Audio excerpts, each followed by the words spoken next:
We always see the question asked, is my child too young to go to Disney? We think the answer is no. In this series, we're going to tell you why.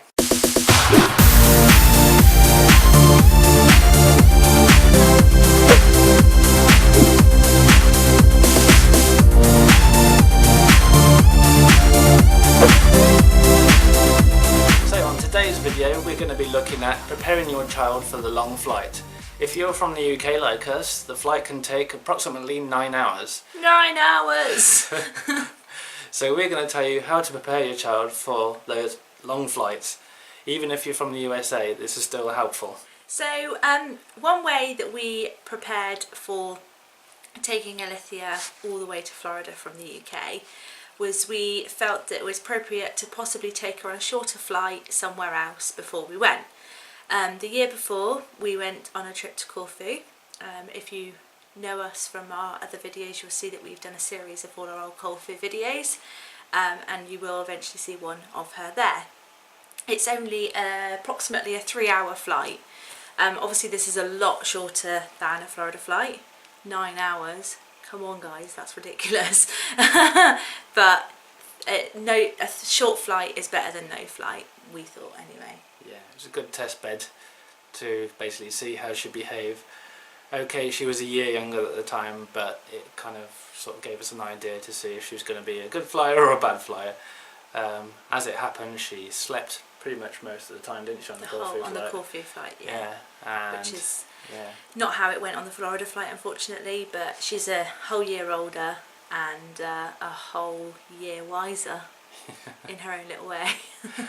But it did kind of give us the idea of how to prepare for her in terms of the following advice that we're going to give, and basically how Alithia would react to things, i.e. does she get bored quickly, is she someone that likes to run up and down the plane? Thankfully she wasn't, but hopefully by doing this sort of like a test bed, if you like, it sort of gives you the idea how your child will react on a longer flight.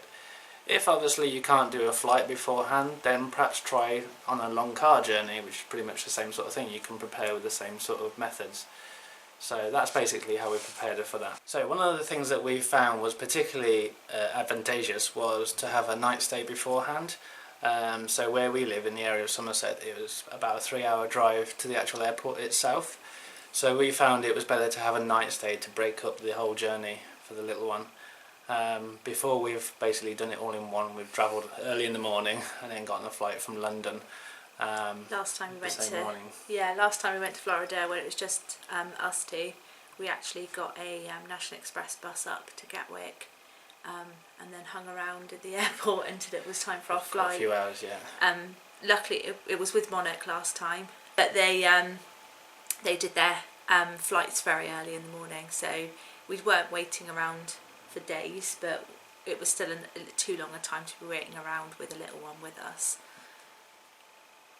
Yeah, so we basically thought it was more better for little one to have a bit of a break in the journey. I know there's a lot of people who do that anyway, and we'd always advise that because it's a lot less stressful for adults as well as children. But it's always good just to sort of have a bit of recuperate, and we had tea at the airport beforehand, settled down, and then we were all fresh for the journey ahead. So another way that we were prepared for this journey to Florida is we knew that once we got there, the weather was going to be a lot different than it was here in the UK.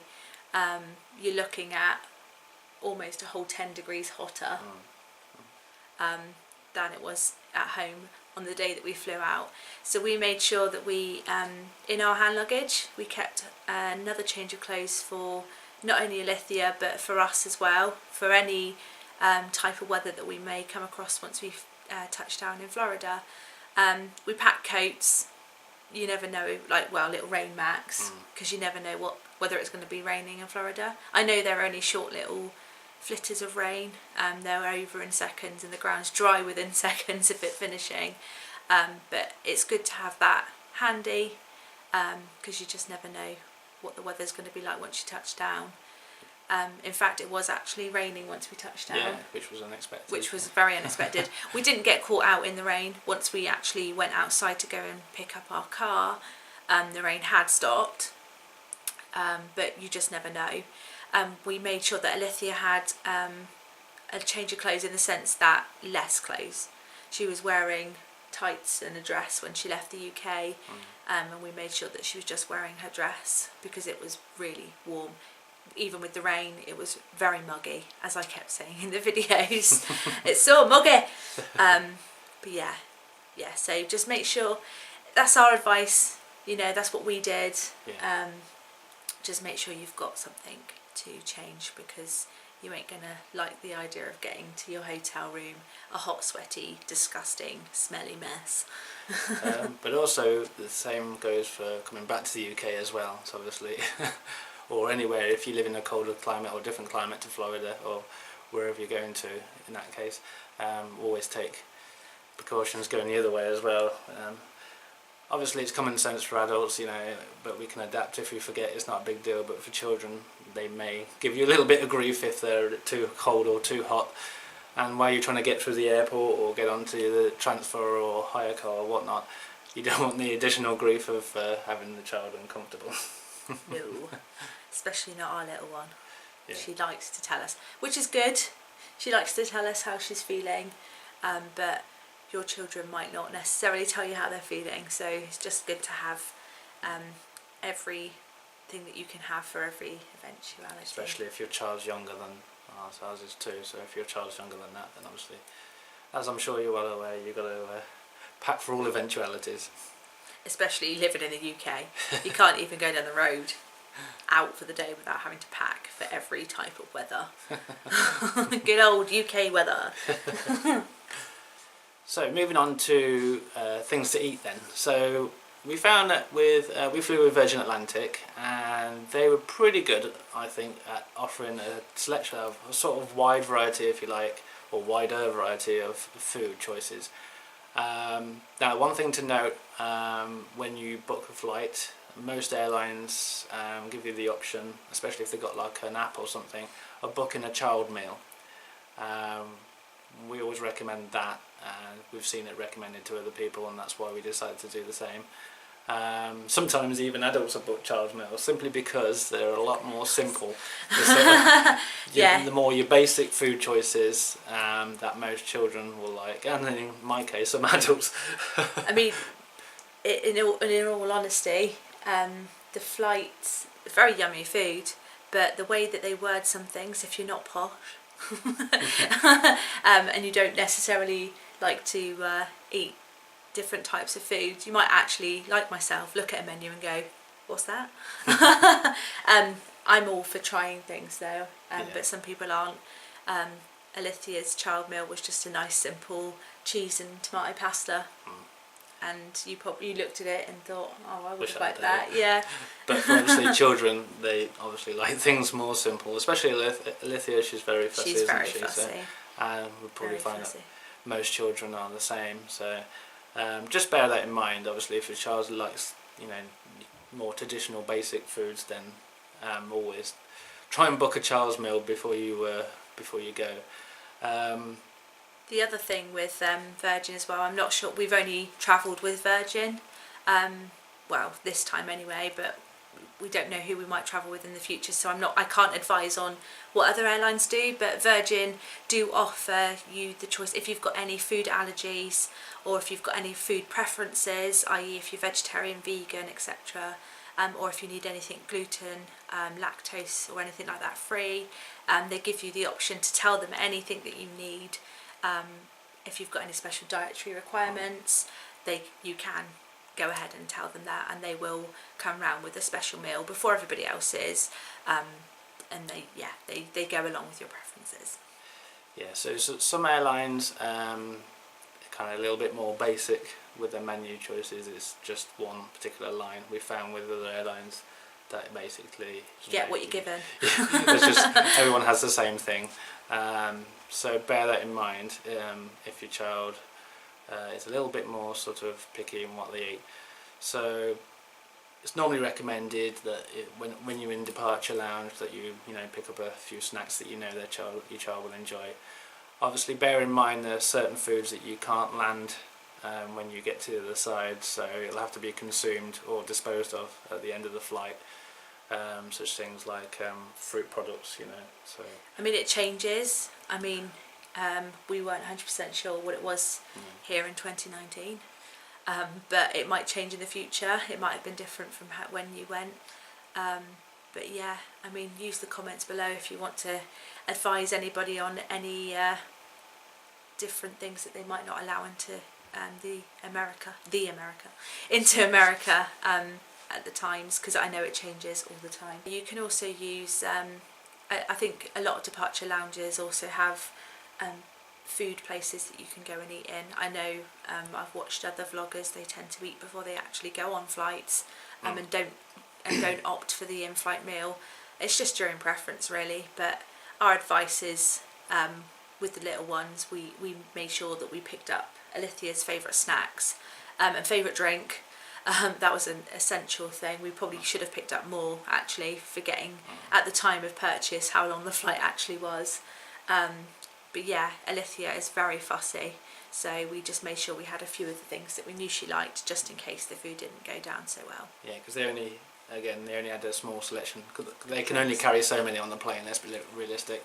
They only had a small range of drinks that most people would buy, but if your child is a little bit more fussy like ours, she just likes a certain type of squash, then yeah, you're going to have to pack something with you really. Cherries and berries. Yeah, obviously there are restrictions getting liquids through security, so that's why we said look in departure lounge. It's the easiest way, I think, of just buying all your drinks, beverages. Yeah. On the airside. I mean, some airlines have restrictions as to how many bags you can take on with you onto the flight, but we didn't have any problems. No. We had a carrier bag that we picked up with our little snacks and drinks that we wanted to take on with us. We didn't get stopped. Yeah. But I would suggest always allow room in your hand luggage for that, in case some airlines don't like you taking any more than one hand luggage bag onto the flight, no matter where you've bought it from, even if you bought it in departures. We've had a flight once where we had to pack everything into a backpack because we were only allowed to take one bag on. And yet other airlines have been fine with it, so always check before you fly. Yeah, just check the policies. Every airline is different, aren't they? So yeah. As with most children, our child gets bored really quickly. Really quickly. They say, don't they, 2-year-olds have a attention span of a 2-year-old, I think is the saying, which we can definitely vouch for. Now, again, if you're flying with Virgin like us, most airlines, in fact, these days have quite a wide variety of in-flight entertainment. We know Norwegian does, Virgin does. We believe even Thomas Cook and Thompson. Let us know in the comments what you think, if you've flown with certain airlines, which you recommend for in-flight entertainment. Now obviously the focus is on children. We found that Virgin had quite a good range actually. They of did, yeah, cartoons. they really did. They had her favourite Disney cartoons that she watches on Disney Junior, and then also other popular children's programmes and films, didn't they? Yeah, they had a really nice selection of Alithia obviously heading towards Disney World. They actually had a nice variety of not only older children's Disney things to watch, but also Disney Junior things to watch as well. Alithia is obsessed with Disney Junior, Vampirina to be precise, and they actually had episodes of Vampirina on there, as well as Fancy Nancy Clancy and things like that. So she was loving it as much. Well, we say she was loving it. Loved it for all of 5 seconds, and then her attention went elsewhere. But it's nice to have them on there. It's nice to have things. Definitely help. Yeah, that she recognised and then would point to it and ask to watch that. Yeah. Now, obviously, this video is for children of all ages. One thing we found was useful is that they had, once you go into the children's menu of entertainment, they had then the different age groups for children, didn't they? They had like the toddlers, teens, tweens, tweenies, older children. So they have age ratings on all their films as well, which is cool. So, I mean, it doesn't stop you from watching an 18 film, but obviously you'll be keeping an eye on what your kid's doing anyway. I think on the initial setup, correct me if I'm wrong, on the initial setup there was a parent lock as well. Ah, right. So you I can didn't set see it that. to, yeah. So that's obviously great that the airlines are becoming more entertainment friendly. But like Katie said, our child, even their entertainment only managed to keep her for a certain amount of time. She'd of course keep going back to it throughout the flight, but also she wanted other things as well. We found your iPad was a godsend. You say my iPad. It's now hers. It's now hers. I haven't used it in years. But yeah, so we just loaded it up with other things she likes watching, like Peppa Pig. It's her favourite thing at the minute. The Disney's going. She loves Peppa Pig. But yeah, so we loaded it with Peppa Pig, Paw Patrol, things like that, and loaded it up with a load of games, age-related games for her. But obviously, I've got a puzzle game on there that she loves playing as well. But educational too. Educational games, yeah, just things to keep her occupied. For when she got bored of watching the in-flight entertainment, really. Now there's one other tip which we can offer you, particularly with Virgin again, but I believe other airlines do offer this service, is when you book your flight, just like your child mail, you can also add in-flight shopping as well. So for example, if there's like a game that you want to buy your child to keep them entertained or anything like that, you can actually pre-order it and they'll give it to you in flight. So save you carrying it, another thing to carry, they'll basically give it to you on board. So that's something else to bear in mind. So another thing to note on the flights, on the aeroplane actually, is that they do have nappy changing facilities. I mean, it'd be silly if they didn't. But they're in their tiny little cubicles. I think there's a specific, only a couple, I don't think every toilet has one. There are specific ones. I think it's within the sort of more disabled type rooms, but they are tiny. They're not very big at all. Being on an aeroplane and all. Being on an aeroplane. Yeah, you can't expect miracles. But they do have them, which is nice. They have the ability for you to obviously dispose of your nappies as well. Not your nappies, your child's nappies. Unless you do wear nappies, you know. But yeah, so they do have onboard nappy changing facilities. Yeah, it's quite simple actually. I mean, they obviously have the symbol on the door so you know which toilet to use. I think on the 747 it was about midway down the aircraft. I think there was another one in the partition between premium economy and standard economy. Basically, when you first walk in, you think, well, where's the nappy change in here? But you notice there's a little like panel on the side wall, and you unclip that, pull it down, and there's your nappy changing shelf. We normally take a nappy changing mat, but that's up to you. But as normal, like you do in the shopping malls and when out and about, it's quite simple to use, wasn't it? Yeah. We found. So you know they do think of everything we're putting that in. So that's something to bear in mind. They don't panic. There is ways you don't have to change them on your On on-seat your lap, tray or yeah. whatever. Yeah.